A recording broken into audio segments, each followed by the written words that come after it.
Call today's meeting of the City Council on October 15th to order, please. Suzanne. Thank you. Mayor Carr. Here. Mayor Pro Tem Labar. Here. Councilmember Case. Here. Councilmember Neal. Here. Councilmember Path. Here. Councilmember Zulawaga. Present. Thank you. Everybody would join me in the Pledge of Allegiance. I pledge allegiance to the flag of the United States of America and to the republic for which it stands, one nation, under God, indivisible, with liberty and justice for all. America, we love you. Thank you. Ceremonies, presentations, and appointments. Our first up is Jan Wilson of Keep Woodland Park Beautiful with a presentation. I think this is on. Can you hear me? Kind of. Kind of? Through the screen. You got a shield on. Oh, it is on? Okay, good. Okay. Good evening, Mayor, Council, everybody in the audience. Tonight is my extreme pleasure to be able to award Miss Priss with the Beautification Award. Pam, Jason.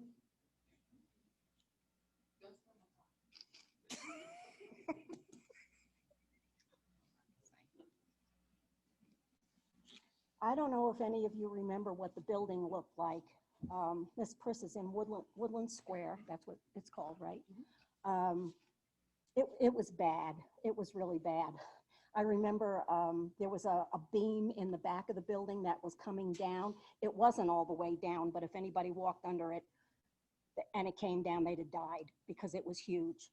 But she's done an amazing job with this building, and she's been decorating out in the patio, and those lights are beautiful. Thank you. And so that's for you. Oh, thank you.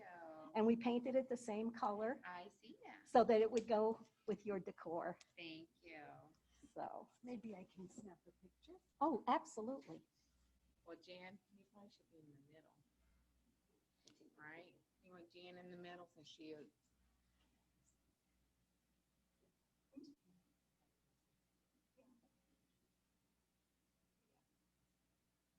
Mayor Carr, can you join us for a picture? Oh, I didn't dress for pictures, but It's okay.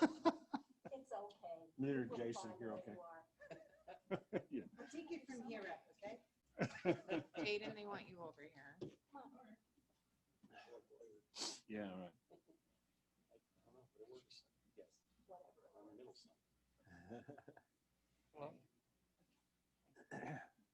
Everybody, thank you. Very nice, thank you. Thank you, Suzanne. And we have a- Congratulations. We have a second award, and I don't know where Teresa is. She's right there. Oh, there you are. Would you come on up?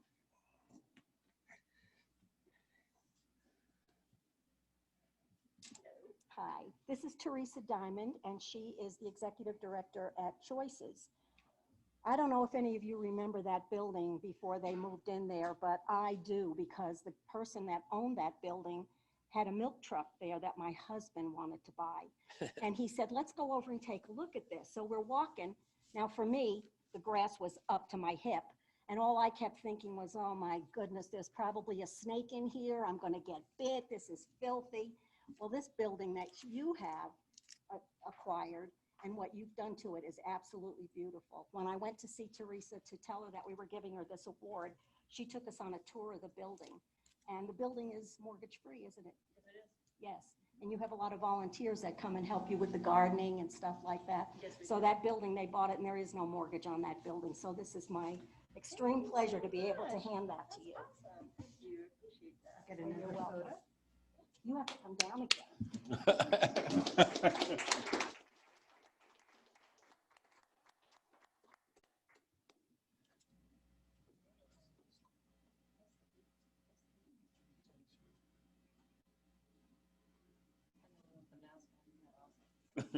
I held my breath. I have a shield. This award that I have here, this person has no idea she's getting this, Sally. Ah, It's not on the agenda. I don't see this on the agenda.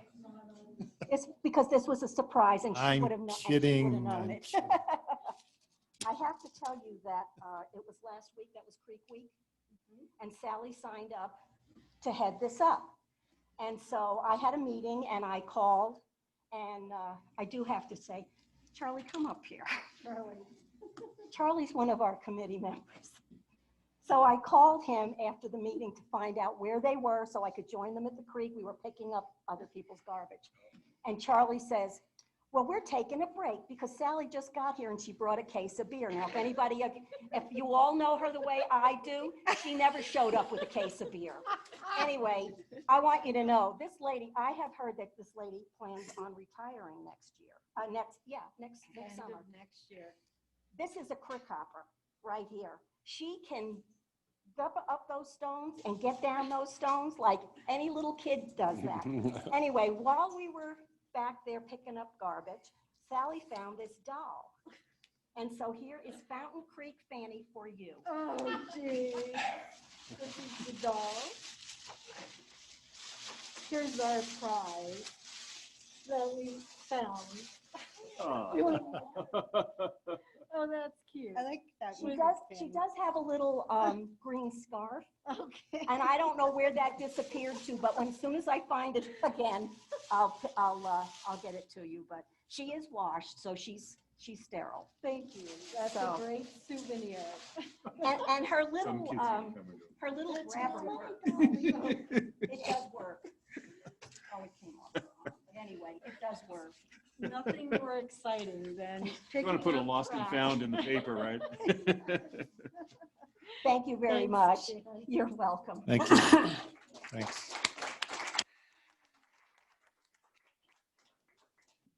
All right, we have an appointment to the CAC, Community Advisory Committee. Suzanne, you lead this off, please. Thank you, Mayor. This evening, as Mayor Carr said, we do have an appointment to the Community Advisory Committee, known as CAC is the acronym we use. The CAC serves as the formal mechanism for the active participation of citizens in the planning, promotion, and evaluation of activities in the Pikes Peak Area Council of Government, so PPACG.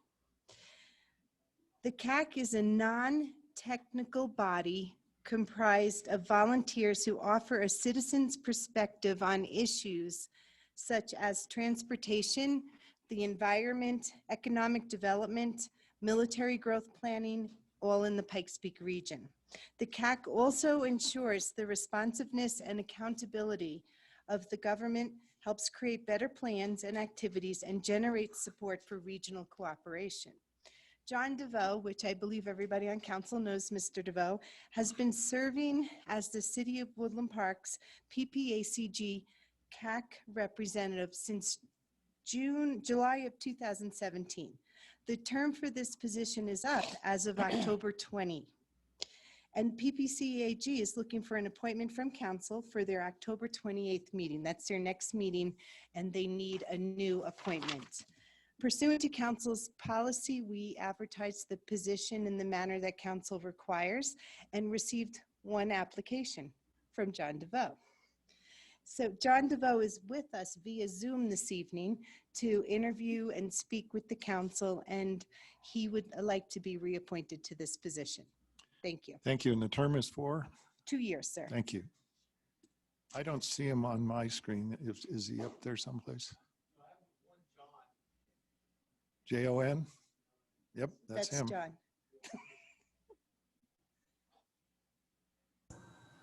Can you hear me now? Can hear you now. Thank you, sir. Okay. Would you like to give us a little, besides Suzanne's wonderful description, what you guys actually do? You betcha. And again, it's good to see the council, ladies and gentlemen, and staff. I've been on this. This is the end of, I believe, a 3-year appointment. And the interesting thing about this is that, you know, we're the Pikes Peak Area Council of Governments, and what we do is that we're very similar to the Planning Commission, like in Woodland Park. We simply have an input of all kinds of folks.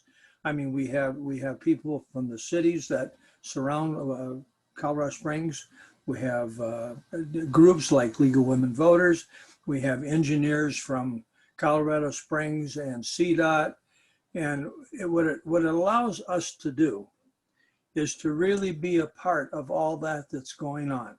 There's millions of dollars that we receive from that PPACG receives from the state and the federal government, and Valcar is on the main body of that. Okay, and I think there'll be a new appointment when Norm Steen goes off at the end of this year for the county. It gives us an opportunity to talk and let them know that there's people other than the big bodies that do that down the Springs. And obviously that's where most of the money's going to go. But we've got Ann Ash from from Green Mountain Falls, and we've got a lot of people that come to that from the Victor area and from actually Park County. And we get to talk and they get to know us. So when there comes a situation where we're going to request something that we would like to see repaired, such as down the road a ways or so, bypass would be one thing, although that's very, very expensive.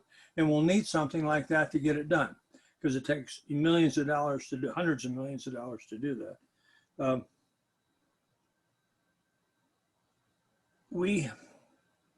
We're diverse. We're diverse in the sense that there's just people from all professional levels that come to that. Okay, I started out as a newbie 3 years ago. I'm currently the first chairman and vice chairman of that. I've moved up the chairs to that point, and at some point in time during this term, I'm sure that I'll probably have a chance to be the chair of that. I've run the meeting twice this year, but it's very, very similar to planning, with just a whole bunch of folks coming down there. And it's really interesting. I mean, they keep us attuned to what's going on with the gap, the progress up Woodland Park in 24 as that construction is going. And I know that we're involved with some different projects with 67, the light at Kelly's Road is going to be part of that. And the other thing that happens is that at certain points during the year, there'll be funds left over for small projects.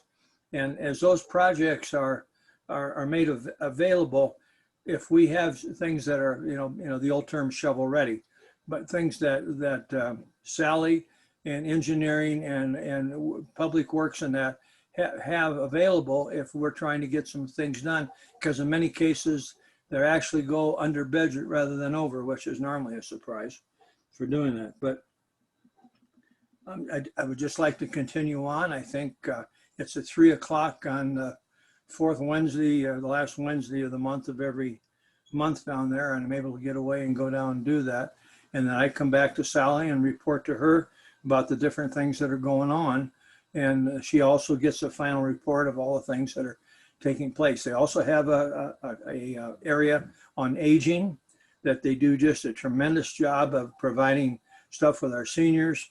As far as helping, that you can go down there now that the open enrollment is available on supplement, and you can sit down with somebody in counseling. They'll go through it from you from an independent standpoint, what your needs are, the expenses are. I think they work with our senior center up here as well. They provide all kinds of guides and literature that people, citizens of Woodland Park, can call up, or anybody in Teller County, and have access to.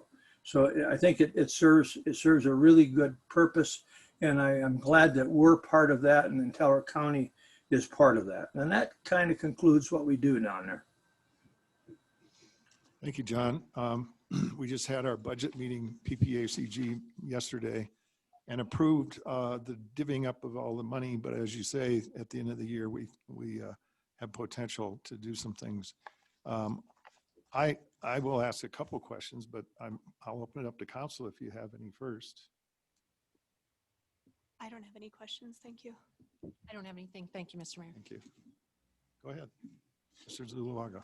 John, I'm just learning about PPACG, and I understand that there's like 13 cities and 3 counties represented. Is that right? That's correct. And there's also a lot of different organizations that certain subdivisions up north, up through Monument, out towards Peyton, out that way, down through through Fountain, and that way, and then kind of coming up to pass in Teller County. How many positions are actually available from our city? One, Just one? yes. I guess a question I have would be, is there any ability for somebody to apprentice or come alongside you to kind of learn, say, younger generation to kind of learn and get up to speed with some of the issues? Because like you say about the bypass, that's projected out quite a number of years. So finding some continuity, any thoughts about that? All the meetings are open. Anybody can get up and speak at them. It's very, very, very transparent that way. And they would not object to anybody coming along from our community, in the same way with the county. And as I say, Ash comes to all of those from Green Mountain Falls, and that wouldn't be a problem. Okay, thank you. You stole all my questions, Robert. So John, if the council approves you today, my question was, would you consider mentoring somebody coming along? And if so, if you might have some ideas on who that might be. They didn't show any interest in applying, but I checked with PPACG yesterday, and they said that they have an at-large position coming up shortly. Sure. Which fit into anybody, but I'm interested in you mentoring somebody into that situation. Would you be, I know you'd be willing to do it, but if you've got any ideas on that aspect, I'd appreciate it. Of course, and I'm really surprised nobody else volunteered for that, but I know 3 o'clock in the middle of an afternoon on weekdays is tough for people that are working. I'm fortunate enough to have a couple employees that can cover for me, so I can go down there and attend that. Right now, we're totally online. They don't even have they have good equipment, but it doesn't have the capability of doing anything within the facilities there at this point. But sure, of course, we're glad to do that. And in conjunction with Sally, she's on top of all that stuff. That would be a good thing to do, because I'm not any younger, Yeah, so No, it's fine. Maybe we'll find some people, and we know where you work, so we can send them there. If you can move some of your good old boys out of the way, we can maybe get some mentoring from a pro on this. There's always room at the end. There is. Okay. Be glad to do that. So on notice for future, there will be an opening for an at-large position. So I'd like the public to know that. And it'll be coming up shortly on PPACG, and it's at large, so it's not the single Woodland Park designation. Any other questions or comments? I'd just like to thank Mr. DeVoe for his service. Exactly. Thank you. I guess I would entertain a motion at this point. All right, I will make a motion to reappoint John DeVoe for the CAC on the CG. I'll second. Suzanne? Thank you. Carr, Yes. Case, Yes. Labar, Yes. Neal, Yes. Path, Yes. Zulawaga. Yes. Thank you. Motion carries unanimously. Thank you, folks. Thank you. Thank you. Thank you, John. We have no additions, deletions, or corrections to the agenda. It stands. We're moving on to the consent calendar. We've got 2 items. First one is from Suzanne Leclerc, please. Thank you, Mayor. This evening on the consent calendar, we have the approval of the minutes from the City Council special meeting on September 24th. and the City Council regular meeting on October 1st, 2020, as well as the approval of the September 2020 Statement of Expenditures. And Ms. Katsimpolis is here if you have any questions about the Statement of Expenditures. Council. Anything? I have no questions this month. Any changes, modifications? Motion, please. I'll move to approve the consent calendar as presented. I'll second. Go ahead. Oh, somebody. Go ahead, Val. Suzanne. Case, Yes. Labar, Yes. Neal, Yes. Path, Yes. Zulawaga, Yes. Carr. Yes. Thank you. Motion carries unanimously. Second item on the consent calendar is expenditures. Emily is available if we have any comments or questions. I thought we just approved the whole consent. Oh, did we? calendar. Never mind. Public comments not on the agenda. I don't have a sheet in front of me.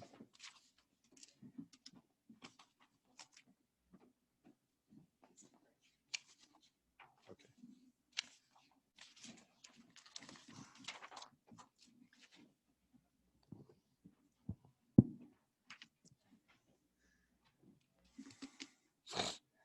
Moving on to unfinished business.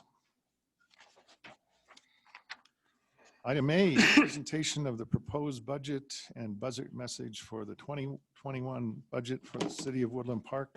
City Manager and Finance Director, feel free to proceed. Thank you, Mayor. City Council, I'm going to bring up the presentation real quick. Yeah, sure. It's stunning. That is so awesome. Go ahead. Get my glasses on so I can see it. Getting old.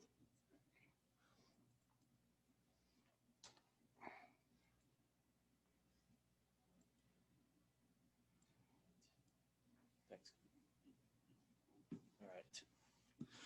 All right. As per the charter, tonight is the night that we present the draft budget to City Council and also the capital program. So I'll start off and talk about some highlights regarding the budget message, and then the Finance Director will talk about some of the other highlights in relation to the budget, and then we'll bring up the Deputy and Public Works Director to talk about the capital program. We'll keep it somewhat brief tonight. I believe there's this potential for more of an not executive session, a work session sometime in the next week or two to kind of dig more into it and ask more questions. Everyone has the budget on the dais. We will be putting it on the website either tonight or tomorrow morning so that I might be able to get it on tomorrow so that we can get it out to the public as well. So we'll go ahead and get started. So as we've discussed in the previous meeting, this year the budget the budget for 2021 is a flat budget. That means the operations maintenance costs will be equal to or less than the previous year. The 2021 general fund budget projected expenditures are actually $142,432 less than the 2020 budget. Due to inflationary increases and doing business without increasing our expenditures, some other variable costs like health insurance, utilities, chemicals, supplies, labor, so forth, and our healthcare insurance, which will increase by 4.5%. There were a couple of reductions in service to achieve the actual flat budget in the general fund. I reiterate this from the last time. I do not believe that maintaining a flat budget, obviously it'll be dependent on the economy at the time, but I do not anticipate that a flat budget would be a sustainable projection into 2022 because I believe it would noticeably impact staff retention in the following year. So some of the questions or some of the goals that City Council had. This is a pretty big deal. I want to highlight this because I think this is a good thing for City Council and something that the council should be proud of. The unassigned fund balance reserve is actually is projected to be 27% in 2021 at the end, for a total of $2,456,799. The GFOA best practice for that is 16.67%, right? And that means really bottom line is that we have a very healthy fund balance. This all started off at 6% in 2017, and now we will be at 27% at the end of 2021 if these projections hold, as we believe they will. Good job. Yeah, it's a pretty good thing. I think council should be pretty proud of it. I mean, if you look at that, Awesome. it's about a $2 million increase since 2017. That's a pretty big deal. As well as the goal that council had to establish a capital debt service reserve last year, and we put that into place in January and added $100,000 to it, and now this budget recommends $500,000 to that, for a total of $600,000 by the end of 2021. So you're starting to build towards that as well. In this budget, as presented to council last week, in terms of capital expenditures, and I won't go into those because that'll be part of the capital program that will be briefed in a little bit, is $370,000 in capital, touching on several facility needs and upgrades. What's not in here is a salary increase for employees.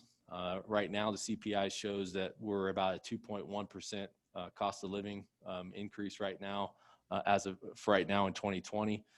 So I will recommend council that you look at, after the first quarter of 2021, that you reassess that and consider a potential COLA for the staff here at Woodland Park.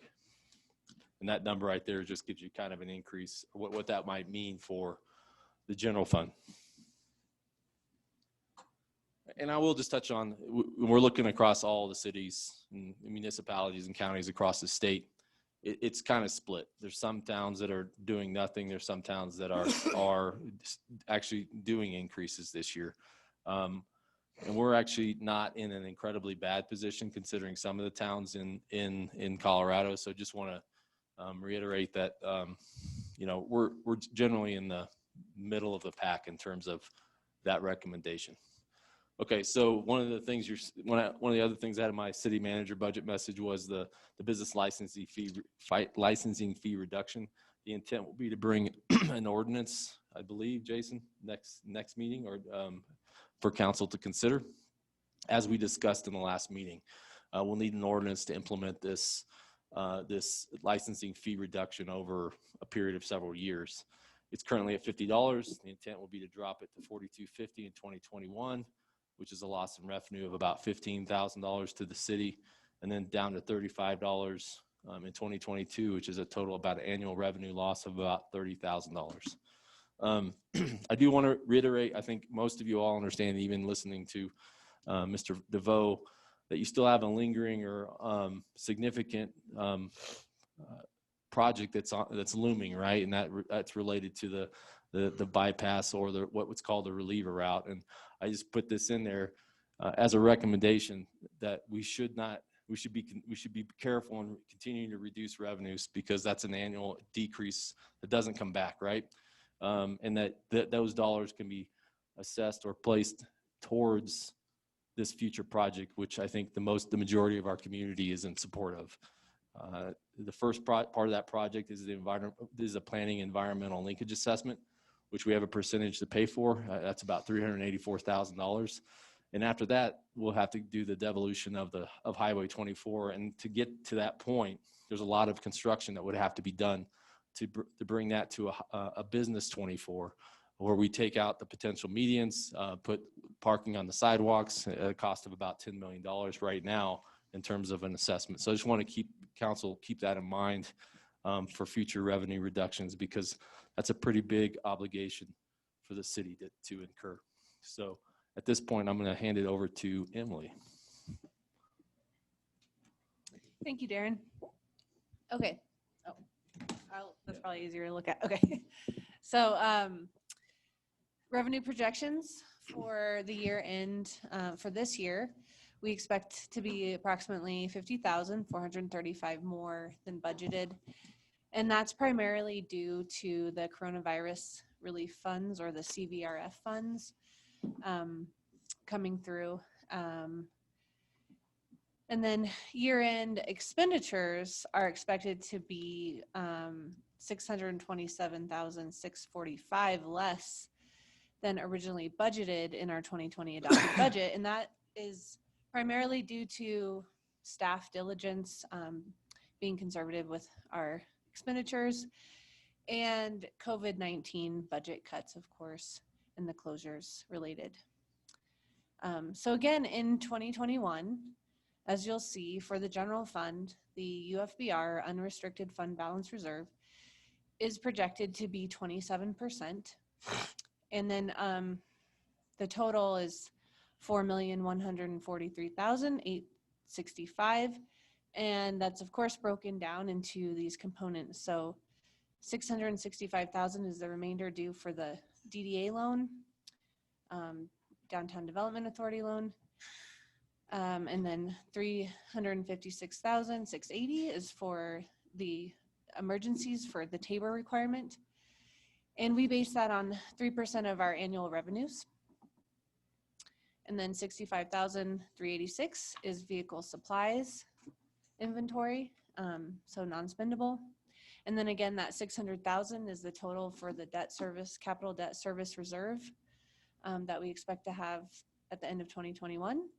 And then again, that 2,456,799 that we expect for 27% of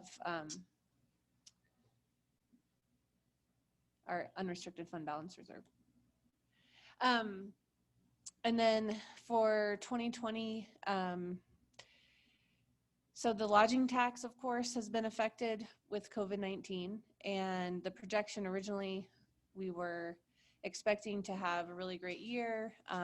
Microtel finally opened this past year. Unfortunately, COVID happened, so we reduced that to 135,000.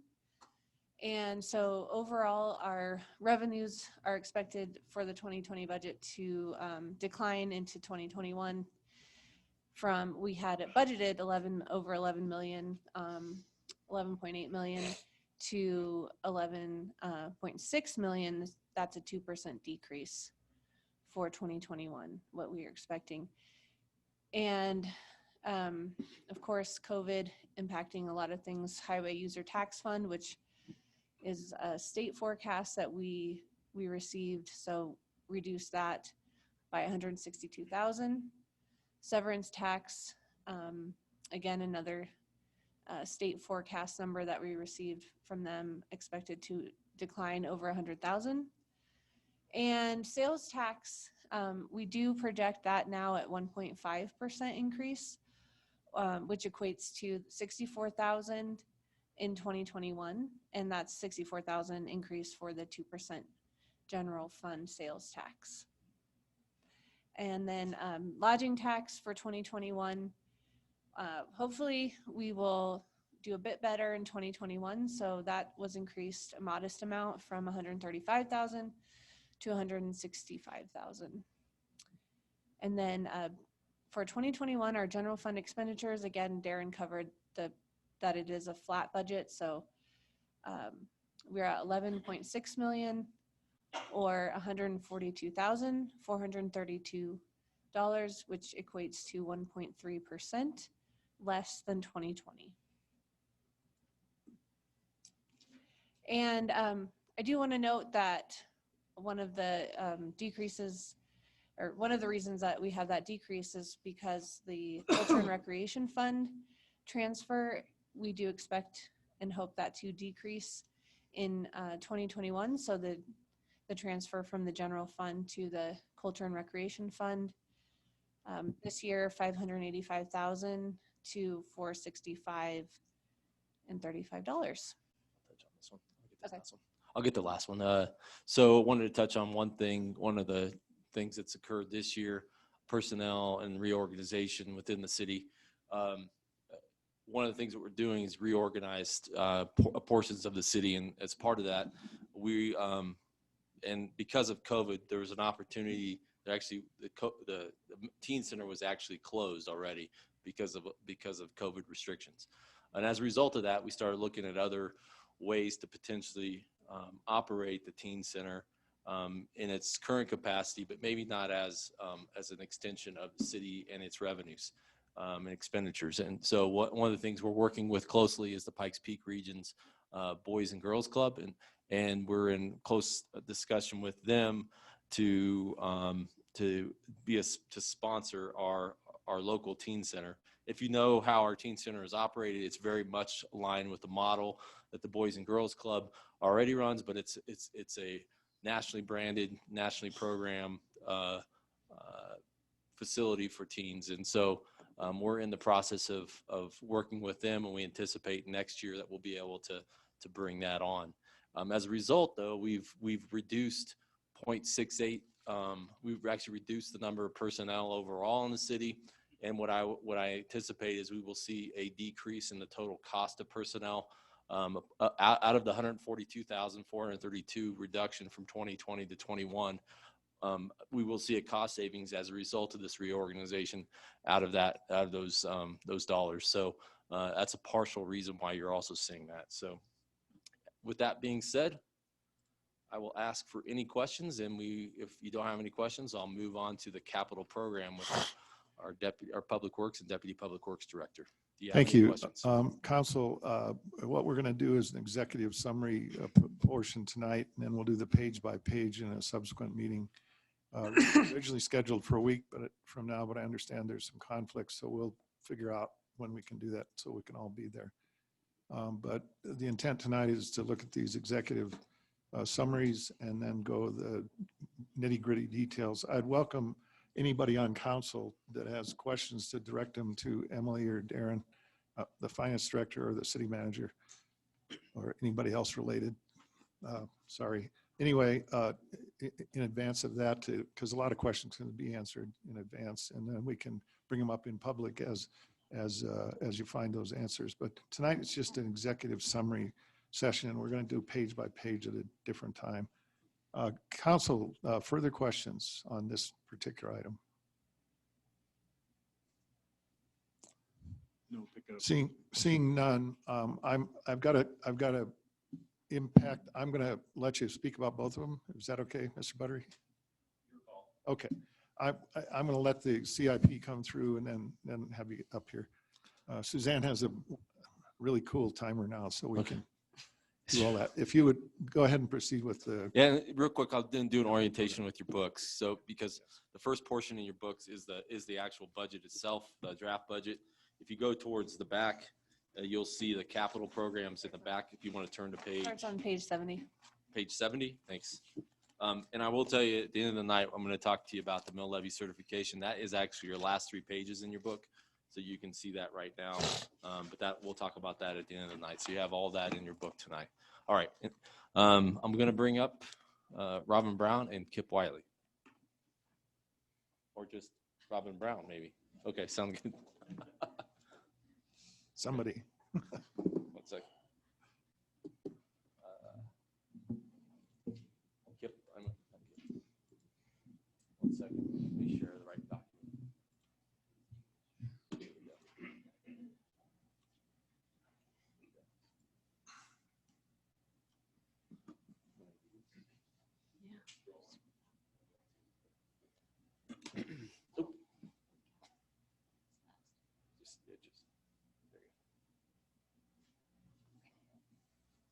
Good evening, Mayor and council members.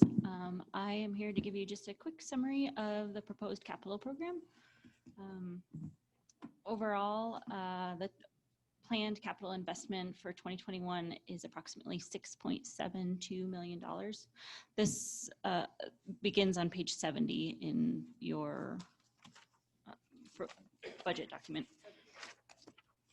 So of that $6.72 million, approximately 98% is investment in governmental infrastructure systems like streets and drainage and water and wastewater facilities. About 2% is capital investments in other systems such as long-range planning and information technology infrastructure. So the first 5 projects I think you've seen before. There's the comprehensive plan update, which is approximately $50,000 from the general fund with $50,000 match. Fiber optic connectivity, another $50,000. The UPCC fire suppression system, approximately $100,000. That's for construction of the system. Cemetery expansion for the roads is about $60,000, and then the police department HVAC upgrades is another $60,000. So those are the 5 projects from the general fund. The next 5 projects are out of the 410 fund. The first project is half funded with a grant. So it's a 2-year project, $500,000 grant funded, for $500 through the 2 years of the grant, and then another $500,000 for the city to fund. So there's, with the ADA sidewalk and pedestrian ramp improvements, there's $250,000 of that goes with the grant funding, and then the remaining $50,000 is for other miscellaneous concrete projects that we need to do for other sidewalk and curb and gutter. The second project in that is Kelly's Road full depth reclamation, and that's for construction. That project is, we're developing a contract for design of that currently. The third project, the Baldwin Street and Rampart Range Road full depth reclamation, approximately $584,000, is also for construction. We will hopefully be designing that at the end of this year and be early part of next year. And then the third project, or the fourth project there, that's about $758,000, is for full depth reclamation of other streets that are identified in the pavement management plan that should have been completed this year and are slated for next year. And then the last project in there is the Highway 67 widening. That was estimated at approximately $1.2 million. And that's for construction of that. That will be in design at the end of this year and early next year as well. The next fund is the 420 fund, which is the stormwater fund. We have one planned project that's approximately $10,000. The other $40,000 is for other stormwater improvements that we need to do throughout the city. And then, do you want me to? I'll let Kip talk about his projects. Thanks, Robin. Good evening, council. Moving on to the 510 and 520 funds. There's 8 projects in the water fund totaling about $2.3 million. I'm just going to highlight the bigger ones. The first one, the $600,000 project, the Dove. That's a state requirement to meet what's called chlorine contact time, and it's a 4-log removal. We currently have been, I'll say, bucking this requirement for the last 3 to 4 years. We're anticipating receiving a letter saying we need to move forward this year from CDPHE. I also have a letter in 2019 stating we haven't moved forward and they would like to see progress. I've budgeted for this in the past. It's dropped off future years. It's before council again. So that's the biggest project other than the reservoir, which I'll get to. The second was the $250,000 for the meter replacement program. Council recalls that it was a 4-year project. We've had that in the budget for the last 3. This will be extended an additional year just due to this year with COVID. We were unable to get into homes to replace a lot of those meters, just keeping our citizens and our staff safe. So I'll be moving this forward as we didn't get as much completed this year. Obviously this year we will not spend that much, but this is moving forward. The radium removal system, next, the third project, the $350,000. That is a very rough estimate because we have not done design on that. I'm anticipating hopefully to start some design on that this year. The radium removal, as our local wells contain high in radium. We currently dilute that water with our most expensive augmentation water, which I would not like to use to dilute. We would like to remove that radium. So this is a project that we're looking at to move forward with to save money in the long run. And then finally, the last large one, the reservoir design, that's been in front of you for many years. And Jason and I are working on the details to move forward so we can bring to council a recommendation and start the negotiation process. Moving on to the 520 fund, that has 5 projects. There is I don't want to call it a project, a 6th one that's not on here. I consider it more O&M, but it is a capital expense. Every year we budget around $20,000 to replace a couple loaders. So basically they're kind of a lease program to where we spend $20,000 a year. We have 2 loaders. Every other year the loader gets, one of those loaders is replaced. It's actually cost beneficial because those loaders always stay in the warranty phase or period, and we have no maintenance costs. So that one is not on here. But as far as the other capital projects, they're pretty minor, as the plant is, I will say, self-sufficient at this point, because it is fairly new. So there's not a lot of cost in the wastewater plant at this time. The major one on there is effluent channel repair. We've had some erosion issues with our effluent channel. We're looking at fixing those, so we do not discharge any sediment to Trout Creek. And then the other one is a new spectrophotometer. We don't have one. We're looking at doing our own nutrient samples and analyzation in-house. Currently, we have to send those samples to a lab, and it takes a lot of time to get those results back. We use that for process control, so we're looking at doing that in-house quicker. The other items are simple, just O&M on the facilities. Replacing pipe, temperature probes, roofs, and painting old outbuildings that we still use. And that's it for the 520 fund. We're here to answer any other questions you might have on the capital projects for those ones. Thank you. Councilmember Case. Yes, I was just curious on the Highway 67 widening. Just curious about that because that's a state highway. Can you tell me a little bit about what that is? Is that matching funds or what's the story with that? Just curious. It's a 100% city project. The access permit for Tamarack. Oh, is it that intersectional? Yes, ma'am. Never mind then. Thank you.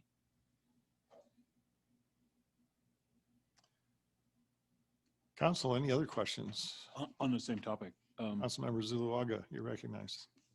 Thank you. On that same topic, why didn't that get started this year, in this year's budget? Lack of time. We've had a proposal for the design on our desk for a couple months now, and just getting that proposal reviewed, getting a contract in front of council is the biggest holdup. That resides in my court. It was also, I mean, you want to touch on the detail of the traffic study that was delayed it further into the year, correct? There was a traffic study that was done in conjunction with that was on a little bit of a delay as well. So the Kelly Road and Baldwin didn't occur this year either? Correct. Okay. And is that ready? Are those projects ready to go? We have those design proposals on our desk as well. We're looking at trying to get those in front of council for those contracts to be approved. Getting them in front of council. Oh, okay. Thank you. That's all. Val. Councilmember Neal. Same topic, Highway 67 widening.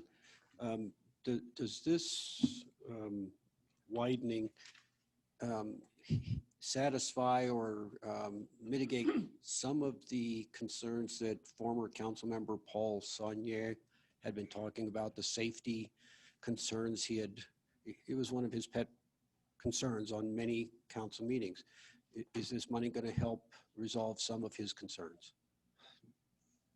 Yes and no. I don't know exactly what all his concerns were. We're looking at a 2-phase approach to this, to where we're going to meet CDOT's requirements for that access permit, but also design for full build out in the future. Full build out is a lot more money at this point, where we just want to be able to make sure it's safe. It addresses basically a center turn lane in between Tamarack and Research. He had stressed his concerns about safety. Will his concerns about safety be addressed? Resolved, let's put it that way. I can't answer your question because I don't know all of them. This will improve the intersections. To what degree of safety he would like, I can't answer to that. I think it resolves the safety issue, but there's other issues that are out there as well, and they require more money to fix. Okay, thank you. Just to touch on just to kind of elaborate on that, there is 2 phases of the, like you said, you talked about 2 phases from research to Evergreen Heights, right? There's also another one in the future that I think does address, once that second phase is in, I think it addresses what former Councilmember Saunier had concerns about. But this is 2 phases. Thank you. And Val, you were. Yeah, I can elaborate on that. His concern were a lot of the ditches, and part of that was part of the safety issue. I don't think this particular item is talking about that, correct? This is just from Tamarack to research. Okay, thank So you. that, yeah. I was going to ask about the radium removal system, but I see you have wonderful slides towards the back that explained it all. Are all those things going to be online when we publish? Correct. Thank you. I appreciate that. The public we love pictures.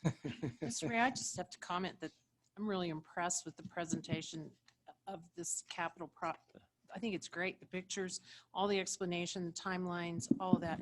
It's really great. Thanks a lot for doing that. Actually, I want Robin to follow up at the very end and talk kind of about what this means for the future, because this is the beginning of moving towards a more, I don't want to say anything. I'll let her finish up with, because it was part of her presentation.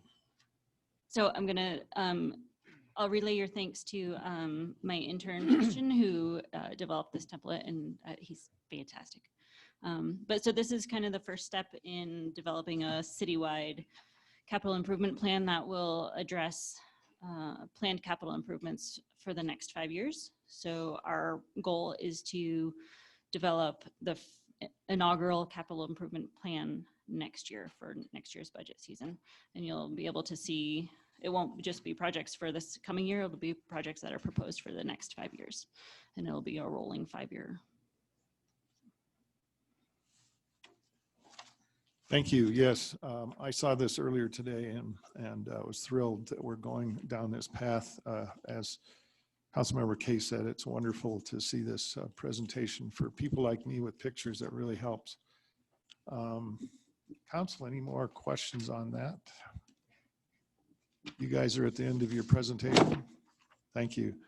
I will, seeing no more council questions, I'll open it up to public comment. And Mr. Buttery, you have the floor. Suzanne has this wonderful timer that we're going to try out, but please feel free. You won't need it. Thank you, Mayor. David Buttery, citizen of Woodland Park. Thank you. Congratulations on getting the fund balance up to a very wonderful level. Well done. My question has to do with one of your early slides, Darren. It could be an if-then question. You spoke of reductions in services in 2021. I couldn't tell if that was a consequence of something that might happen or if it was indeed going to happen. Okay, so I think it was the second or third slide. If you don't mind, I'll answer. I mean, Mr. Buttery, yeah, what I think the point that I'm making with that slide is that we are, because of a flat budget and because of expenditures for cost of doing business, so those variables that we talked about in terms of chemicals, utilities and insurance and so forth, we've actually had to offset some of our operational expenses, like lower them to accomplish a flat budget. So I will, like I said in my slide, I think here, that I think a flat budget, I don't believe a flat budget is sustainable, because this 1 year, I think we can accomplish it. And I think there's good reason to, because of COVID and the impacts that it's had on our economy. But I think moving forward into future years, we could have some problems, and we would certainly see reduced services over time. It's actually in the bullet above that. Okay. Inflationary increase in doing business without increase in expenditures requires reductions in service in 2021. Is that an if then, or is it going to occur? This budget would see small reductions in services across all of our departments. Across all departments, okay. Small reductions, but Okay. Again, if it lingers longer as inflation increases, those reductions get bigger, right? Sure. Okay. Okay. Thank you very much. Thank you, sir. I have nobody else signed up for public comment, but if somebody wants to speak up on this item, please feel free to raise your hand or come forward. Seeing none, do we have anybody on Zoom? We do not, Mayor. Okay, thank you. I'm going to close public comment. this point, and we have no rebuttal. So, but with council, any additional questions? I'd just like Councilmember to make Case. a comment that I think that the goal of the council, or at least this council person, is more of caution, because we don't know what this situation in our world is going to be like going forward. And so I would suggest, just from my point of view, that this is a plan.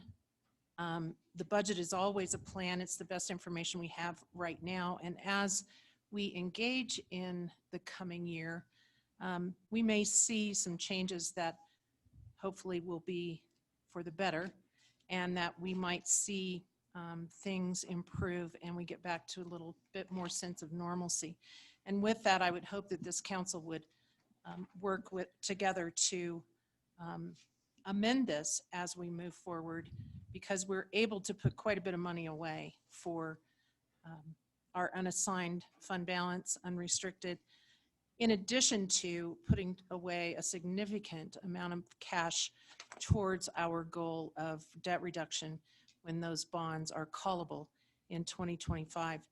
So I would just say that I, for one, have heard nothing from any citizen in our community that has asked us to reduce our services or the level of service that we provide to our community. And I would hate to see that happen when we are able to maintain a service level and still maintain fiscal responsibility.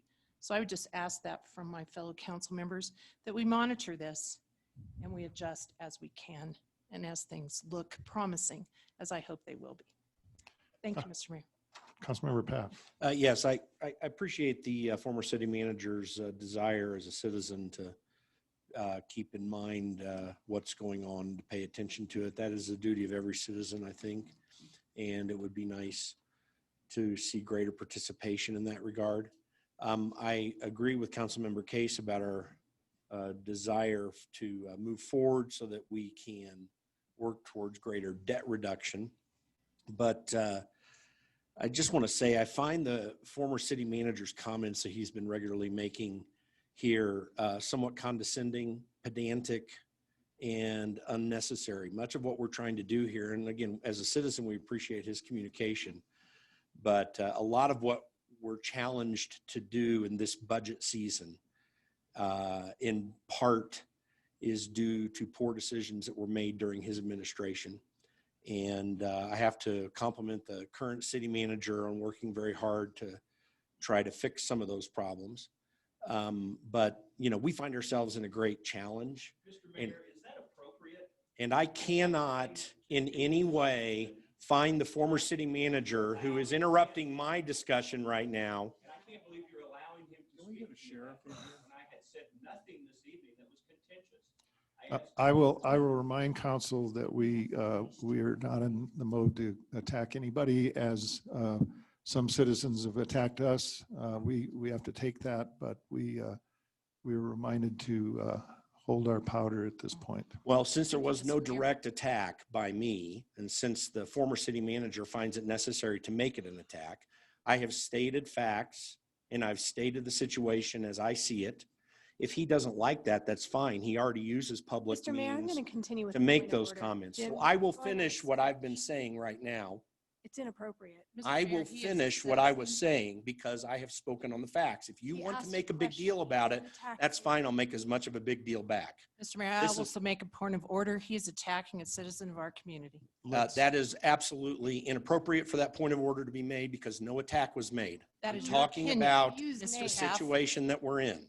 And I'm sorry that other city council members don't want to be serious enough about this process to allow these statements to Mr. be Mayor. made So, because they are relevant. so I'm going to terminate this at this Thank point, you. and we'll proceed on.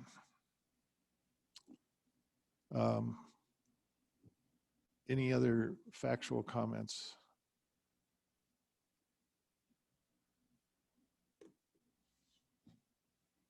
Not Christian. All right, we have no motion on this. Would you ask Mr. Paff to repeat what he just said? Yes, I will. not Christian in approach. I am speaking about an issue that is important to this city. I sit as a city council member duly elected by the citizens of this city. Citizens of Woodland Park, I remind you that at the top of the organization chart. Mr. Mayor, I object to shouting from the audience. I object to Yes, this completely. It needs to stop. Miles, we need to put a stop to this. From the dais, we'll put a stop to it, and Thank you, Mr. Mayor. I appreciate that. We'll move on. Thank you. We will move this budget hearing and the capital programs to a subsequent meeting. I understand there's some conflicts I wasn't aware of. We talked about this briefly in a meeting, and the next Thursday was preliminarily planned to be a special meeting. We will revisit that. Apparently, there's a couple of people with conflicts. Suzanne, I would ask you that we do a doodle poll maybe next Wednesday or something and see if we can rearrange it. Further discussion on that. The budget will be discussed at a future meeting, whether it's a week from now or 6 days from now or whatever. We will come to that conclusion with a doodle poll. Just to say thank you for accommodating. Sure, you bet. Once again, I would welcome council to put their questions to order in advance and email to the finance director, the city manager, or others, directors, as a copy of the city manager, please, if you do that, and the finance director. For those questions of clarity in the budget, we can probably get a lot of things out of the way and bring them forth publicly at our subsequent meeting. All right, I'm going to move on to ordinances on initial posting. There are none. And public hearings. Council. I'm sorry, I didn't mean to interrupt, but for this next public hearing, I'm going to go ahead and recuse myself. Okay, Jason was going to do a thing, Oh. and then you get to. Okay, good. I'm going to read this first, though. But thank you. Yeah, I just want to remind everybody. I know. Council members use electronic devices to access the materials relevant to the public hearing before us. Be assured that as a common practice of the City Council, that these devices are not being used for texting, emailing, or other communications during public hearings, because this is a QJ hearing. And it's regarding approval of ordinance 1384. Sally, would you like to present? Your Honor, before we get to that before, point, I'll interject just briefly. As a quasi judicial matter, council basically is sitting as a judge, and so I verify for the record, much like we do with Board of Adjustments and Planning Commission. I think it's a good practice here as well. And if everyone could go down the line, if you need to recuse yourself, certainly need to do that if you find that it's inappropriate or otherwise can't be open-minded to the discussion this evening.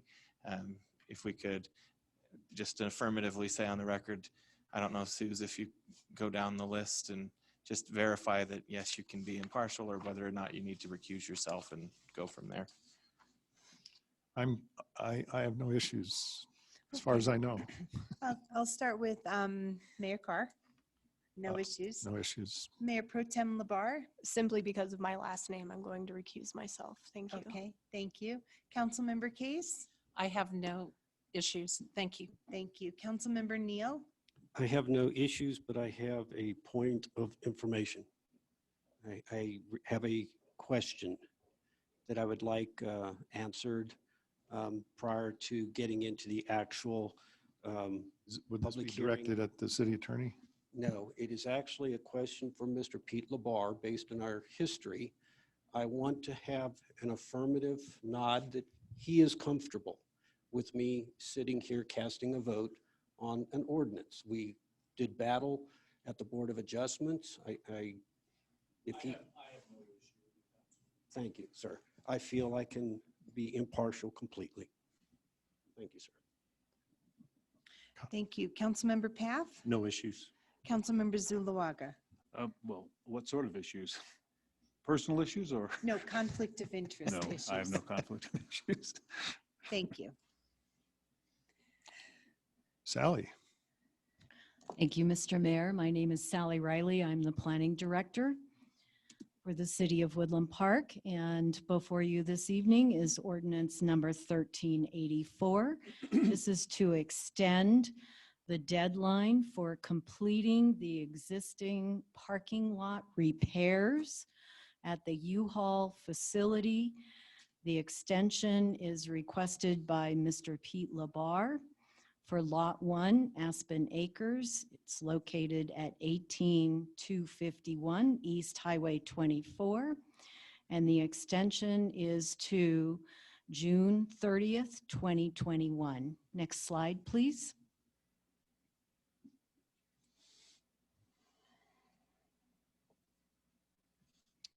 This is a slide of the building, the U-Haul building, and the location on Trail Road and Highway 24. Most of you are all familiar. This business has been operating since the original conditional use was approved back in 2019. Next slide, please. So part of the original ordinance 1345 was a condition for improvements to be made. Specifically, the existing parking lot area was to have the repair of the asphalt surface.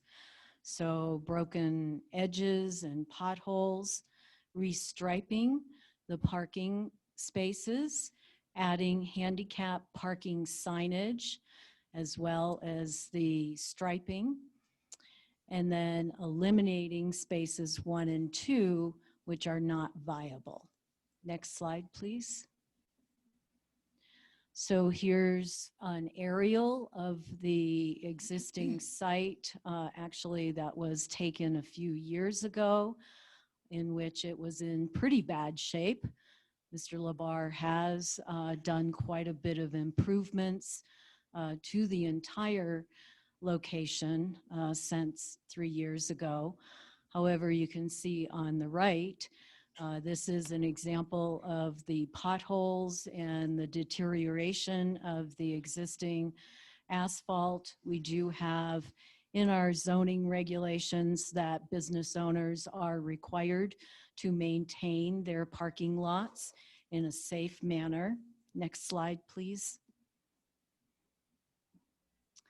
And here is in the upper left a photograph of the parking spaces, which are not well lined at this point or striped.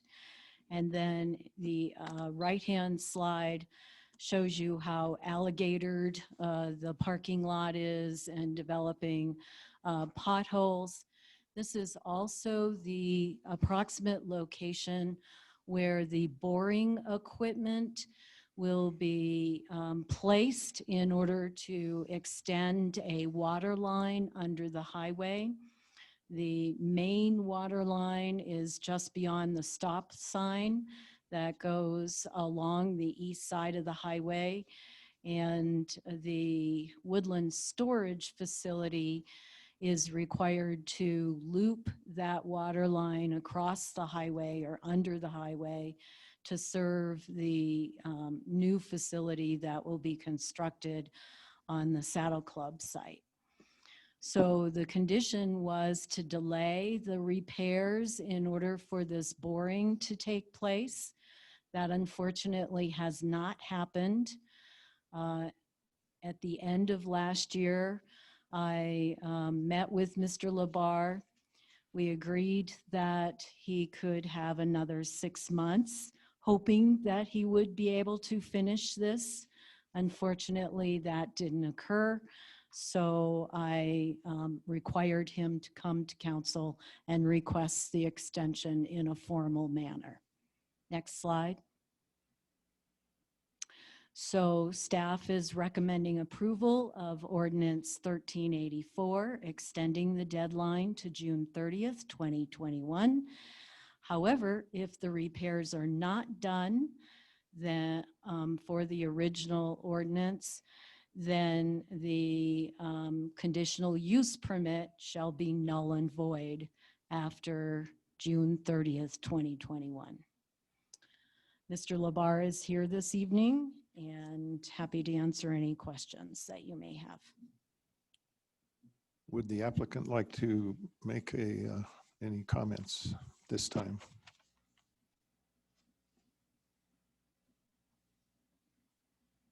Mr. Mayor, council members, thank you for hearing this. As we all know, there's been. Pete Labar, Woodland Park. Thank you. Yes. Pete, sorry. Pete Labar, 750 East US Highway 24, Woodland Park, Colorado. Thank you for hearing this. And, you know, effectively, we've had some issues with finding the water main. We had to do two borings to try to find the water main. Found it on the second one, getting people scheduled to come do the work. It just pushed everything back. And we just can't get the work done before the boring can't be done. Probably won't be done until the spring of next year. And even if it's done this winter, we can't get asphalt once it gets cold, which is probably gonna be about a month from now. So that's really where we're at. Council, any questions for the applicant or staff? Help me, is it the state that's doing the water line? Is it us that's doing the boring and the water line? No, it's being done by a private contractor. Okay, all right, just curious, thank you. You're welcome. Do you think you're gonna be able to have it done by June? Well, if we don't, we'll pave. We'll pave in June one way or another. Okay, thank you. Thank you. Councilmember Neal. And Pete, the reason why I wanted to make sure you were comfortable with me, because I did have two questions for you. We did receive as a part of the packet a letter from Chuck and Joby Regals. I don't know if you've even seen his letter. He had a big complaint. The only thing that I thought had any substance, any merit to ask you, he has a picture of a flatbed truck that he said has been there for a long time, and according to the original conditional permit, you're not allowed to. Have you moved that inside? We have not, but that is not part of the lot. That's a separate lot, and we're parking on our property. That clarifies. And we do, just for clarification, we do move that. We actually have a flatbed trailer there right now that'll be moved on Saturday, and they're placed there kind of for convenience of hookup. And we try to keep them inside, but sometimes it's just not expedient to do so. I understand that. I just want to be his voice. Sure. He said it, and hopefully he's listening, so he has kind of an expectation of when that will move. The second thing, funding. I saw that we've connected the dots. Thank you for filling in the question I had last Thursday. Progress on getting your funding? You said you expected in 90 days. So the funding is for the storage project across the highway to do the boring. And we've been in touch with our banker, actually had a meeting yesterday in person, and we're supposed to have an answer on that, a positive answer, we think, by next week. Thank you. So I have a couple of questions. So in relation to that question, you could do the boring now as opposed to paving and asphalt, even though we've had a lot of asphalt work going on around town that I'm aware of. Obviously, you want to do the boring first, which is the explanation we've been given. Correct? That is correct. Okay, thank you. The other thing is normally we don't do many extensions on these things. We rarely do those. So I would ask the planning director to come up and ask, you can hang loose for a second, but I need to ask you about this. So it says here it's drop dead at the end of this extension, but we already have one of those in front of us right now. Are we going to have yet another extension, or is this real this time? That's a question for the owner. He needs to say whether this is real or not. There is another extension coming forward for the storage units because they were unable to obtain a zoning development permit within the 2-year period. It is fairly unusual for people not to start their project within the 2-year process for a conditional use permit. So we've been described that this will lapse at, sorry, I have to keep June 30th, 2021. Yes, sir. So we shouldn't at that point see another extension. That is correct. Sorry, I should have phrased it that way to start with. Thank you. Council, any other questions? Councilmember Zuluaga. Hi, Mr. Labar. Evening. What I'm conflicted about in this application is that what is the boring? That's for a different project altogether, correct? That is correct. So what is stopping you, or what has stopped you actually doing the required improvements on this property, bore when you need to on the next project, and create a patch? Is there some reason that you haven't chosen to do that? It's a great question. The boring, if you've ever seen highway borings, they've got a huge machine and they've got to create a pit. And unfortunately, there's no place to create that pit except in our driveway, in our drive lanes. And we're not certain exactly where it's going to be positioned. They found the water main, but the water main sits pretty much on the highway. It's in the highway right away. And so for them to get the piping that they need to do the boring, they've got to have a place to start, and they dig down first and then run the boring equipment across. And so in so doing, they're going to have a pretty big piece of equipment, and they've got to dig the pit. And so that means they'll be digging up the new asphalt. And what we don't want is put new asphalt down and have a big patch in the middle of our new asphalt. And that's basically the reason why we've delayed it. When you say do a pit, is that like a tailing pit? There's like are they going to have dirt out of that going into a pile, or what's that? Yes. Yeah, they'll be pulling material out, and it's probably about half the size of the arch way here. So that's about how big it'll be. From what I've been told. And is there any degradation? I mean, aside from the fact that you have to do it to comply with this property, and then if you do dig this, if this other project goes through, it just seems like there's non-completion happening in a series here, and I'm just wondering at the cost factor. I mean, yeah, sure, putting a patch in is a problem, but is it really a problem when it's all said and done? Is it a X dollar factor to complete it, and then you don't have two projects like hanging out in the wind? Well, it's not so much the dollars, it's the impact that it has. You can drive down 24 and see what happens when they put a patch in the highway. And that's, you spend the money to put a new parking lot in. The last thing you want to do is a month later, 2 months later, whatever it is, have somebody come dig a big hole in your parking lot. And what happens is that when they do the patch, the old asphalt comes out, and what they'll do is to compact the entire parking lot together. And so you won't, if you do a patch, you can never compact quite the same and get it lined up where the surface area is smooth. And that's why even here in town, we have patches, and you drive over them, you feel them every time you go over. So that's, it's an aesthetic thing, and it's money spent that we don't really necessarily want to spend again. And my last question then is, are you needing to schedule with CDOT in terms of road closure, diverting of traffic, or anything for putting this pipeline in, or is this all done underground? No, it's all done underground, and it'll all be done on it'll start on our property, and it'll punch through the other side of the highway on private property there as well. And there have been access permits that have been given by CDOT to find the water main. And I think they have the CDOT permit to do the boring, because effectively they're going through CDOT's property. And I believe all that stuff is in place.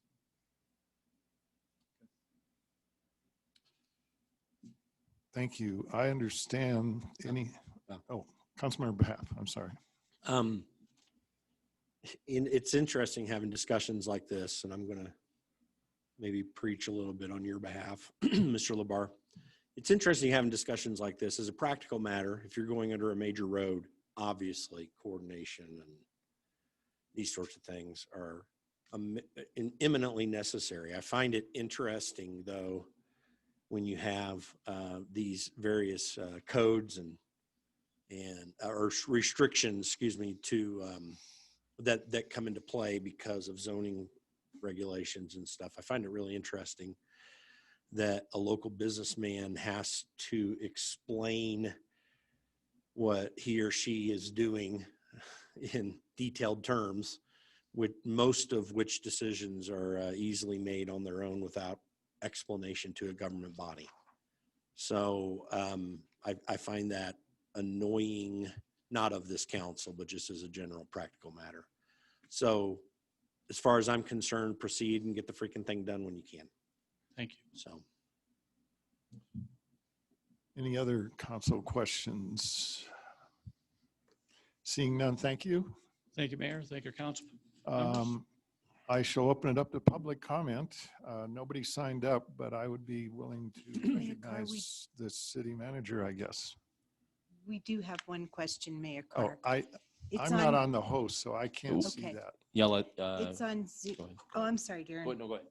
It's on Zoom and it's from Mr. Mike Nakai. Oh, the second question just came through too. Mr. Nakai, this question is for Kip. He would like to know if from Kip, if patching asphalt for utility repairs is a problem.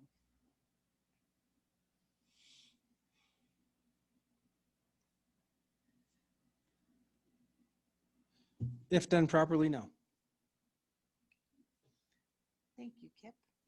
The second question is Linda Martin, or more of a statement, Linda Martin offering the first suggestion. It should also be significant to the council that this is Mr. Labar's second extension request for this. Just comments. Thank you. I think I mentioned that. But yeah, in the future, maybe you could host me over here so I can see those. Thank you. So when you say second, can you tell us what the time frame of that is? It was in the Or can someone tell us what the time frame is of that? It was in the presentation. That was, I missed the it. December 6 months. The extension is 6 months. The extension is when the first project was initiated. So he had an administrative extension. I was trying to work with Mr. Labar and see if we couldn't get it done without having to go through this formal process. I always try to help business owners be successful.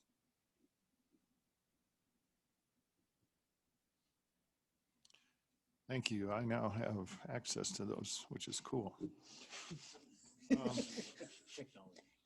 guess I don't. There's more. Yes, go ahead. I don't have it. There we go. There, it's showing up finally. One just Now did there's pop in. three. That's another question. It's Linda Martin again. Do you want me to read it to you, Mayor, or? Feel free to read it. Okay. Wow. Thank you. Linda, I would like to see this council deny this request. It's not Linda Martin, it's just someone named Linda. I'm not sure exactly who it is. I would like to see this council deny this request. When a project is approved by council, that developer is aware of the rules variances involved in that project. With that said, Mr. Labar was aware of the rules surrounded by the redo of the U-Haul parking lot. Please note there have been large recent local asphalt projects, the new church just outside of Woodland Park on Highway 24, and new asphalt project in Cripple Creek, Victor. Just comments.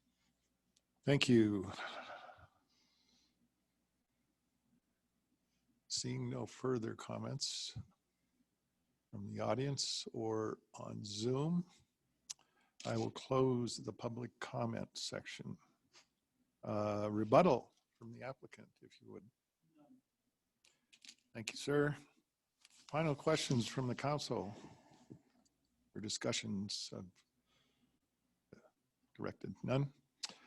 All right. I would encourage a motion at this point. I'd like to make the motion. I'd like to make a motion to approve ordinance number 1384, series 2020, which is a request to extend the deadline for completion of the improvements to the existing U-Haul parking lot to June 30th, 2021, located at 19251 East Highway 24, with a legal description of Lot 1, Aspen Acres, as requested by Mr. Pete Labar. I second the motion. Suzanne? Neil, Yes. Path, Yes. Zulawaga, Yes. Carr, Yes. Case. Yes. Thank you. Motion carries 5-0. Mayor, there's one comment, and I don't know, I know you closed public comment, though. Will it change our vote? No. I would request that we have timely submission of questions. Thank you. Thank you for coming back. New business. Approve resolution number 867. Presenter, Public Works Director Kip Wiley. Sir. Thank you, Mayor. Before council is resolution 867. This is a request for 18 multifamily taps. The reason it's in front of council is council approves multifamily projects, triplex or larger. So a little bit of background, the developer Habitat for Humanity has requested 18 multifamily taps, their tap allotment for their project at Lot 2 Valley View subdivision. They are allowed to put in up to 20 units per acre, and this site is a 1.21 acre site. They're requesting 18, so they fall within that requirement. Pursuant section 1327.050D, these projects come to council, and per resolution number 380 that was developed in 1997, there's a list of criteria that we go through for this allocation. The criteria addresses, are taps available in the management plan? Yes. Currently we have 90 taps available in the multifamily bank. Obviously with this request, that drops 90 down to 72. So there are still plenty of taps available. As council recalls, we do move taps from the single family bank to the multifamily bank when we need to. They are interchangeable. Let's see. Currently, of the 18 water tap, those water taps utilize the 20% of the balance in there. The other 80% of the balance remains for other projects that come forward. In regards to the criteria, we have the water for this project. We have the taps for this project. The design furnishes efficiencies, access for police, fire, and other emergency services. Project adequately addresses and mitigates on and off-site transportation and circulation impacts. I checked no for that, just due to the fact of the Highway 67 improvements that we had spoke about earlier. Let's see, moving forward, this proposal addresses affordable housing needs. It's compatible with surrounding land uses. It does facilitate senior and handicapped if needed. This project, number 8, project provides protection and preservation of natural resources. I checked no, just due to the fact that it's you have to grade the lot. There's nothing currently on the lot, however, but checked no for that. This project does not detrimentally impact significant cultural or historical features. It does not. I checked yes. Let's see, project design is aesthetically inviting and pedestrian friendly. Yes, there will be a connection to Centennial Trail through the Valley View Apartments. The project design is consistent with local mountain character and small town environment. I checked no based on the proposed drawings. That's, I guess, a matter of opinion, if you will. The reason I say that, I just do a poll around City Hall, basically, to see what everybody thinks. Project design confronts to parks, trails, and open space master plan by providing access and linkage to existing and planned recreational facilities, trails, sidewalks, yes. Overall, staff's recommendation is to approve the 18 multifamily water tap allocation for this project, and I'm available to answer any questions. I'm going to do a point of order for myself to the city attorney. I was involved with the groundbreaking, gave a nice speech, although Pat Hill makes sure I'm never acknowledged to be at any of these events, but I was, including the 9/11 thing, but the Courier makes sure that I'm never mentioned in those. So I wanted to know that the public to know that I was at that event. And I'm wondering if that's a problem for me to sit on this.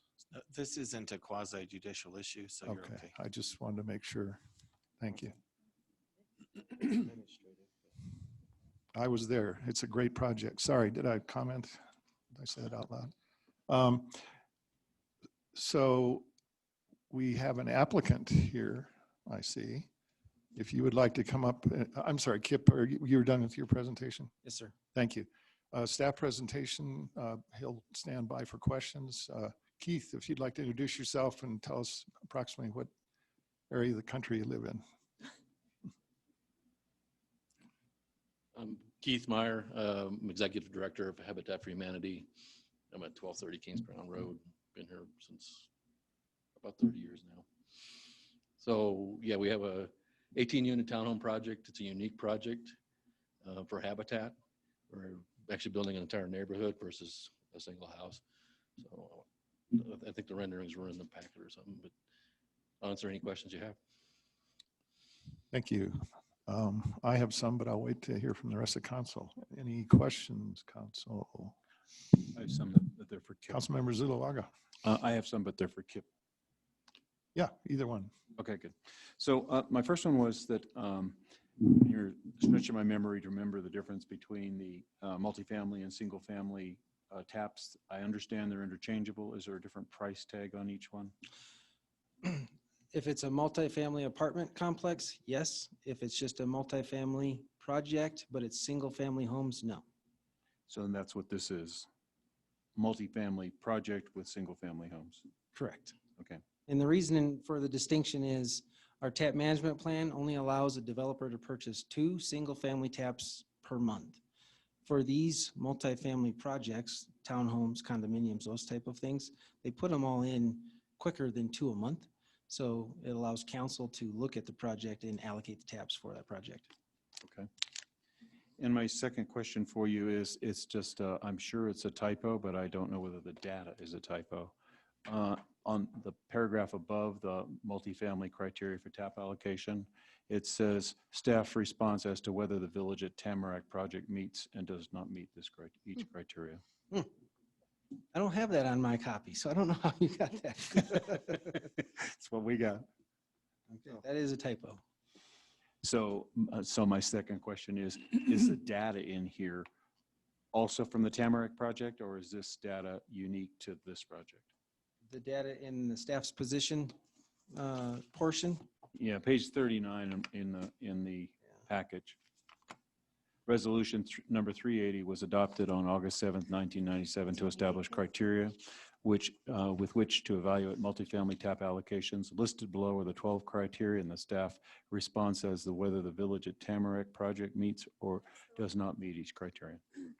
The criteria reflects this current project. And then the data following that is based on this project. This project, okay. I apologize for that. I don't have a copy of the ordinance in front of me, but I'm hopeful that the ordinance actually is correct. That's on the background sheet. Yeah, we'll make sure the resolution yes, I'm reflects sorry. the accurate project. The Thank you for resolution bringing that reflects, up. it's just the staff report. Okay. Any other council? Well, I have a question. Member Neal. And I guess I was concentrating on the budget so much that my eyes glazed over this in the packet. I thought these were multi-family dwellings in the multi-family zone. I thought we had a moratorium in place that you could not, we haven't gotten past the moratorium. So the moratoriums against single-family detached in multifamily zones, these are townhomes, so they would be connected. Oh, okay. But My duplexes. eyes did not deceive me. I just kept seeing the single family again. Thank you. I think we're at public comment. Am I correct? Public comment, there's nobody signed up on this one, but I would entertain any public comment. I don't see anything from this. There's none. None. Seeing none, I'll close public comment. You can rebut anything you heard in public comment, Keith, if you'd like. Final questions, discussion, council. Seeing, hearing none. Mr. Mayor, I'd like to make a motion to approve a resolution 867 allocating 18 family water taps for the proposed trailhead townhome development by Habitat Humanity at Lot 2 Valley View subdivision. I'll second that. Thank you, Suzanne. Neil, Yes. Paff, Yes. Zulawaga, Yes. Carr, Yes. Case, Yes. Labar. Yes. Thank you. Motion carries unanimously. Thank you. We are now on to reports. You're getting close. Should I slow down or speed up? Okay. There's a side bet going on here. I should get a prize, though. Yes. The mayor has me predict what time I think the council meeting will end, and I'm pretty darn close You right are. now. Good job. We have chamber after hours, business after hours on October 20th from 5:30 to 7. It'll be at the Cultural Center, UPass Cultural Center. On October 30th, we have a trick or treat in the park at Memorial Park from 4 to 5:30 p.m. Wear your masks, bring your bags for whatever we're treating. October 31st, we have a costume cornhole something or other at UPass Cultural Center at 5 p.m. It's on October 31st. And we have, I'm sure nobody's aware that we have a national election going on November 3rd for those of you without TVs or social media or computers. But we also have a local election. So November 3rd, please get in and get your ballots in. Election is November 3rd. We have a local issue. We have some other state issues that are interesting, including Gallagher type issues. Please vote. Everybody vote. I had, as I mentioned, I had some PPACG interesting commentary. We have seemed to have missed some deadlines for the current budget for the reliever route, but we're going to look into, a couple of us are going to look into reprising that for the next budgets around with PPACG, CDOT, and TAC, TPI, TIP, whatever it's called. We're going to start on that process tomorrow. So we're hoping it won't be 2045, but maybe sooner, but we'll see how that goes. With that, I hand it off to Mayor Pro Tem Labar.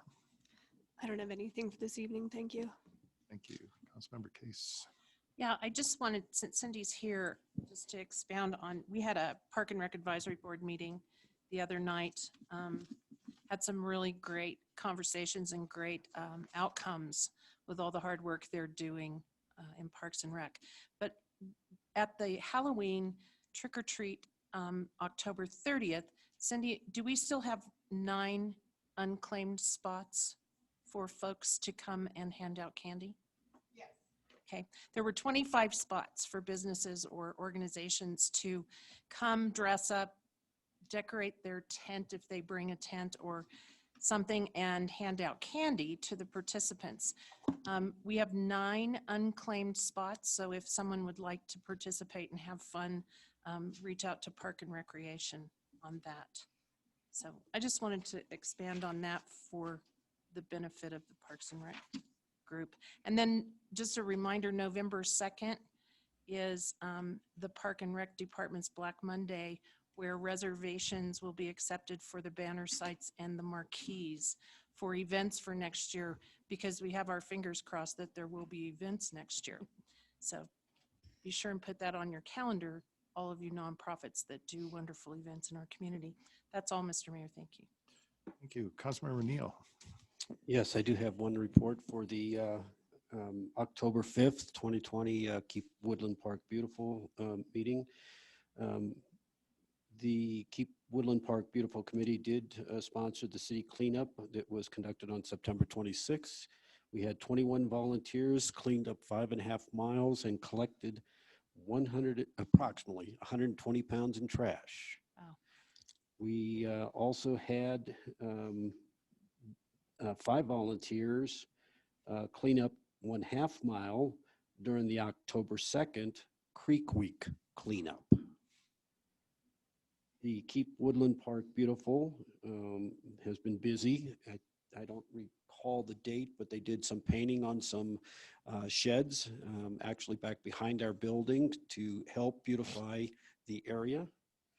And they have been successful in receiving a $10,000 grant for the expenditure of, to buy Lowe's equipment that will be used to do some tree pruning. And that concludes my report. It was a good month. Thank you. Councilmember Paff. Yeah, I had nothing until I just heard Councilmember Neal's report. And I just think to add to that, I think, because she was making presentations tonight, but I think a deep well of praise is due to Jan Wilson for her leadership of Keep Woodland Park Beautiful and helping that process move forward. I think she's done a remarkable job of through the normal challenges that come with an organization designed to pick up trash to get consensus and encouragement of people to move forward. And they're quite energetic in what they do. And I just think we didn't hand out an award to Jan tonight, but I think she deserves one for how she runs that organization. And I say that based upon the data that Councilmember Neal shared just a moment ago. That's all I have. Thank you. Councilmember Zuluaga. Probably it's a little premature, but the DDA is looking to move forward. I think you have a Zoom conference, is it, in the morning with Sally Riley and the interested parties in the project down at Bergstrom Park.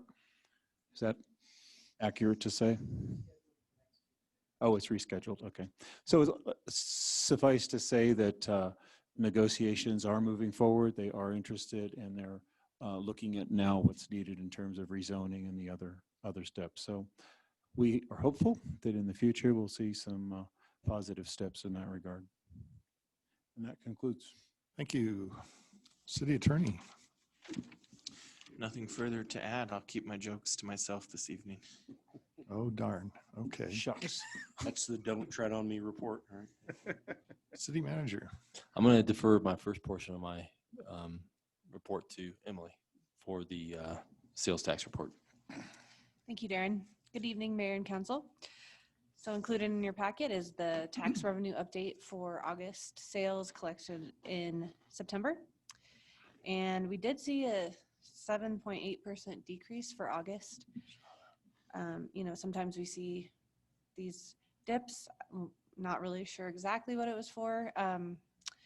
But overall, 6.2% above 2019 year to date. So that means 3% above our 2020 budget. And then lodging tax, there was an issue with the reporting there, and that's been fixed. So you will see that we are now 8% down compared to 2019. So it's not as dire as we originally thought due to, COVID closures. So that was nice to see. And then I do want to point out over here, the CAFR award plaque is up finally. I finally got the medallions for that. They first sent me the wrong city's plaque.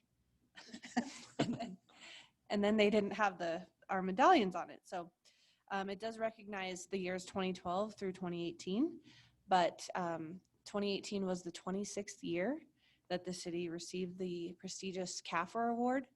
And we do hope for a 27th. I have yet to hear back on the 2019 CAFR, but hopefully we can add that medallion to the plaque pretty soon here. And that concludes my report. If you have any questions for me.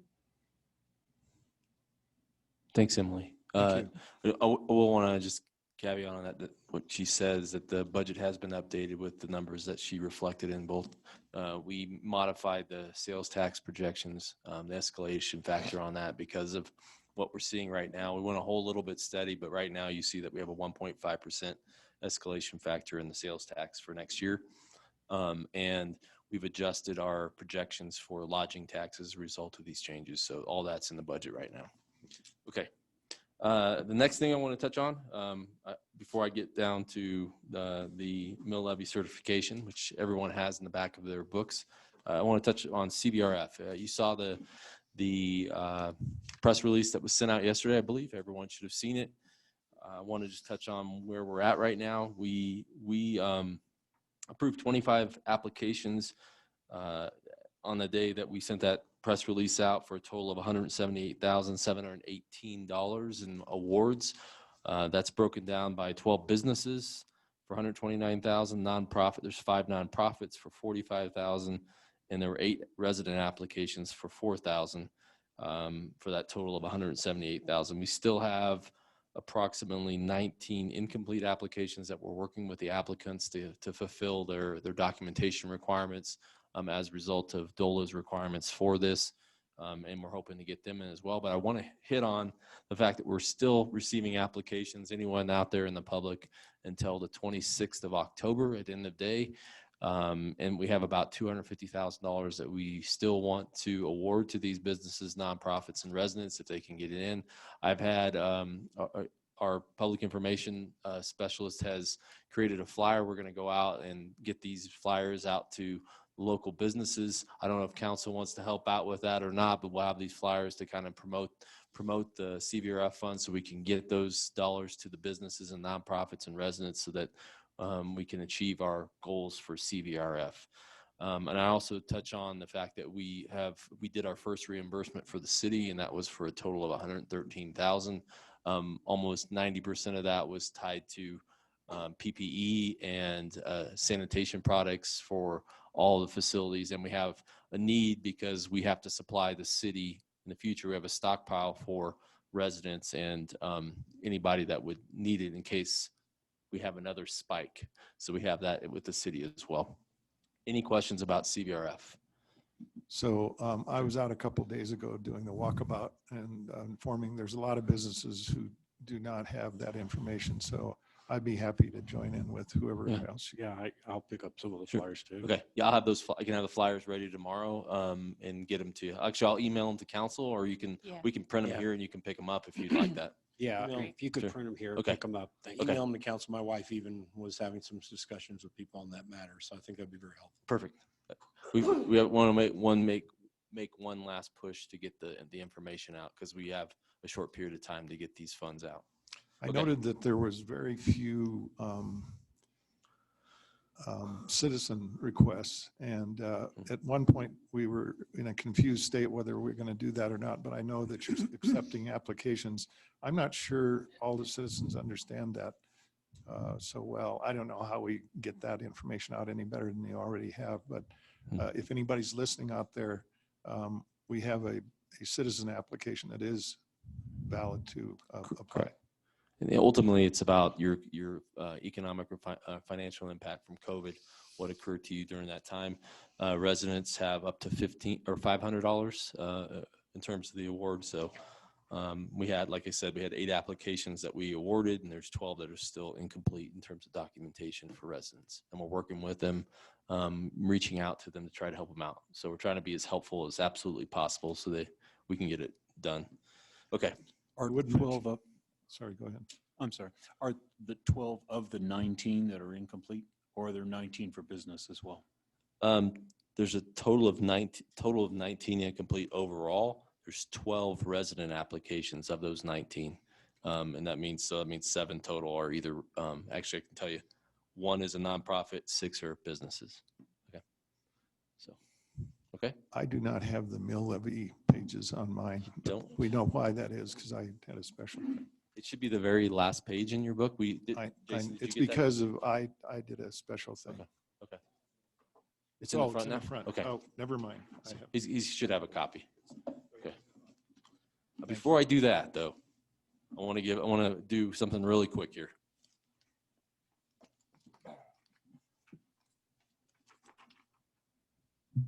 So this is a special opportunity tonight to introduce our new assistant city manager who takes over, who starts coming to work on the 19th, next Monday. So as you know, we went through a pretty significant recruiting process. There was 83 applicants for the assistant city manager job with the city. We went through multiple steps in terms of the recruitment and got it down to 7 finalists. I will tell you in that, I don't want to get into a whole lot of detail about the 83, but there were, I believe there were either 7 current former city managers and or assistant city managers in those 83 applicants. It was an incredibly, I think staff and even Mayor Carr who participated in the interviews, there was a lot of great talent in that group, a lot. And so, and I will tell you that in those 7, I have a pretty good understanding of, I'm pretty well acquainted with a lot of the professionals in local government in Colorado. And I've been aware of, known Michael for a few years. And I knew most of the applicants in the final 7 because they just have great reputations in the state. Michael has a very good reputation, and I don't want to get in a whole lot of detail. I know his mom, but not I know his mom because she's a mentor. I don't know if I just want to. I don't want to throw you under the bus. This is going to be kind of awkward. It's too late. All right. Penny, if you're hearing that. Penny is, so Michael's mother actually is the former city manager for the city of Colorado Springs, the last city manager there before they went to strong mayor form of government. So Michael started early on in his life and really understands local government from not only a professional perspective, but from a personal perspective, a life perspective, because city managers move all over the country often because of those professional requirements. And so he started his career in San Diego as a management analyst, I believe, right? And then moved to Aurora, and he's been at Aurora for the last 12 years, where he's worked in high-level management positions in budgeting, even city clerk, and in community development, to where he's been for, I think, the last 5 years or so as the citywide project manager for the city of Aurora, one of the largest cities in the state of Colorado. And he's done some incredible work. And I won't get into a lot of details. When everyone found out that Michael was the pick for ACM, all of his colleagues started emailing people and saying and telling everybody that they're upset with us for poaching him away from Aurora, and had some really great comments about his work ethic, his productivity, his talent, his intellect, and his management skills. And I'm really proud to say that Michael wants to come and work for the city of Woodland Park and be a part of our team. And so I want to bring Michael up and just give a quick introduction. And I hope to get him to get to know you a little bit better in the next couple of weeks. Michael?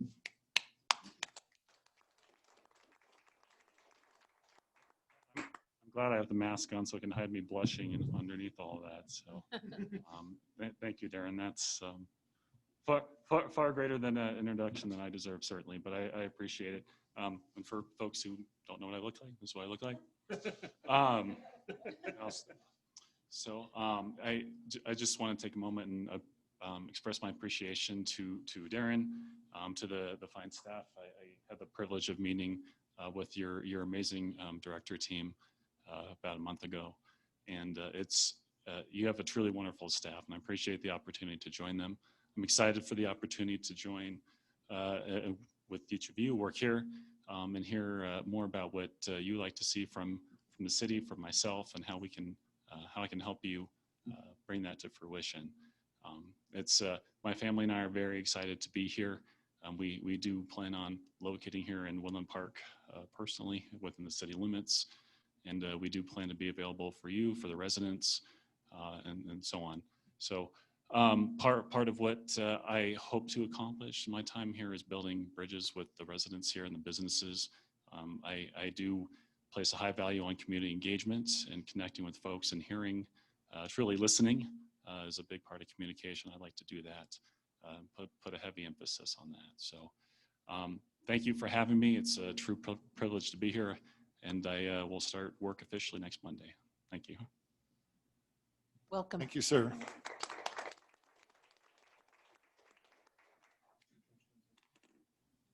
Oh, it's just Norma. I've been answering her. Okay. It's just for her article. Okay. She wants Michael's last name. And we just did a press release today so that she can get a lot of that information on our Facebook, or she should have gotten an example of it. But okay.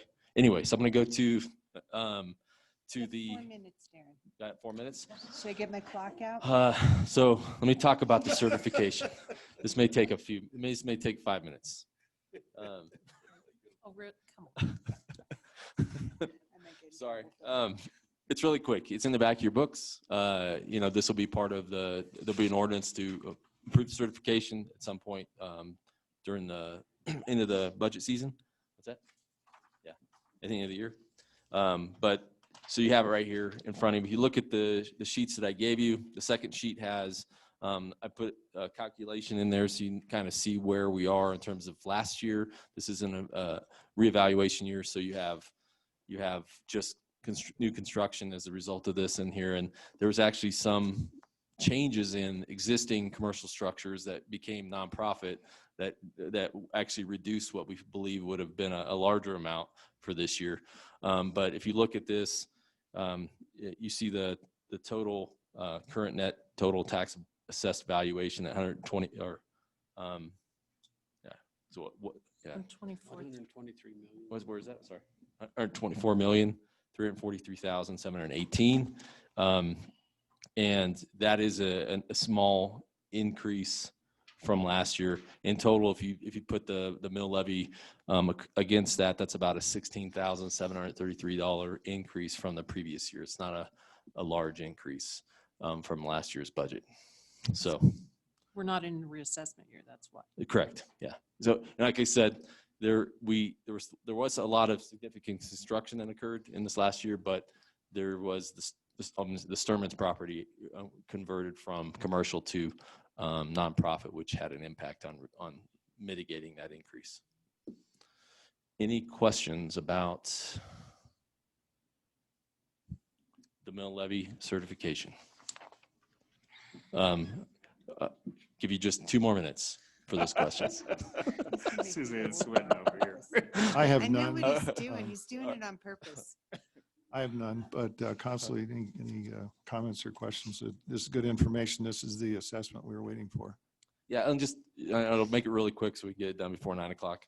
The governor delayed it because of COVID, so we actually didn't expect it till October 13th. We normally get it in the 3rd week of August, but we got it a little early. And these numbers are in the current budget that you have on the dais.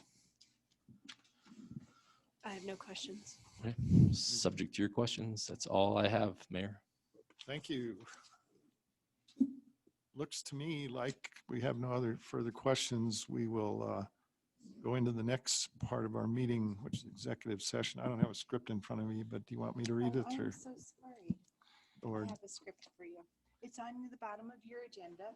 pursuant to CRS section 24-6-4024FI for discussion of a personnel matter, I do that every time, and not involving any specific employees who have requested discussion of the matter in open session, any member of this body or any elected official, the appointment of any person to fill an office of this body or of an elected official, or personnel policies that do not require the discussion of matters personal to particular employees.